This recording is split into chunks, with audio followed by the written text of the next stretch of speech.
శ్రీ రామకృష్ణ ప్రభ ఛానల్ను చూడండి, మాసపత్రికను చదవండి. అయ్యా, భగవంతుని యందు ప్రేమ ముఖ్యమా లేక ప్రార్థనలు పూజలు ముఖ్యమా?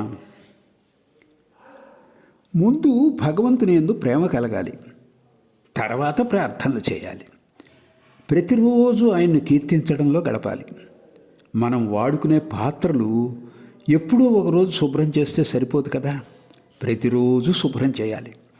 సంసారం ఎడల వైరాగ్యం, దైవాన్ని గుర్చిన విచక్షణ అనే ఈ పాత్రలను రోజు శుభ్రం చేయాలి. స్వామి, కాంతా కనకాల పట్ల విరక్తి చెందటం ఎలా? సంసార సుఖాలంటే కాంతా కనకాలకు సంబంధించిన భోగాలు, పేరు, ప్రతిష్ట, సంపద, శారీరక వాంఛలు మొదలైనవి. వాటి అనుభవం అయిన తర్వాత కానీ ఎంతో కొంత విరక్తి భావన కలగదు. ఆ తర్వాత భగవంతుని కోసం వ్యాకులత జనిస్తుంది. ఠాగూర్, భగవంతుడు అవిద్యను ఎందుకు సృష్టించాడు? అది ఆయన లీల.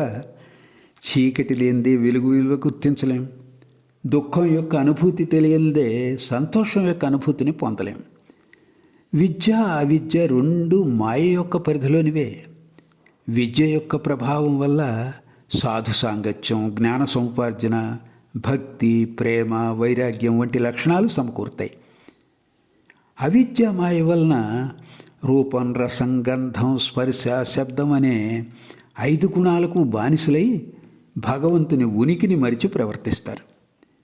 మామిడికాయ తోలు అడుగు భాగం ముందు ఒగరుగాను పులుపుగాను ఉంటుంది. క్రమక్రమంగా వృద్ధి చెంది పండుగ మారుతుంది. పై తోలు పారవేసి పండు తింటాం. అలాగే మానవుడు మాయ సహాయంతోనే క్రమేణా పరబ్రహ్మం తెలుసుకోగలుగుతాడు. కాబట్టి విద్య అవిద్య రెండు అవసరమే.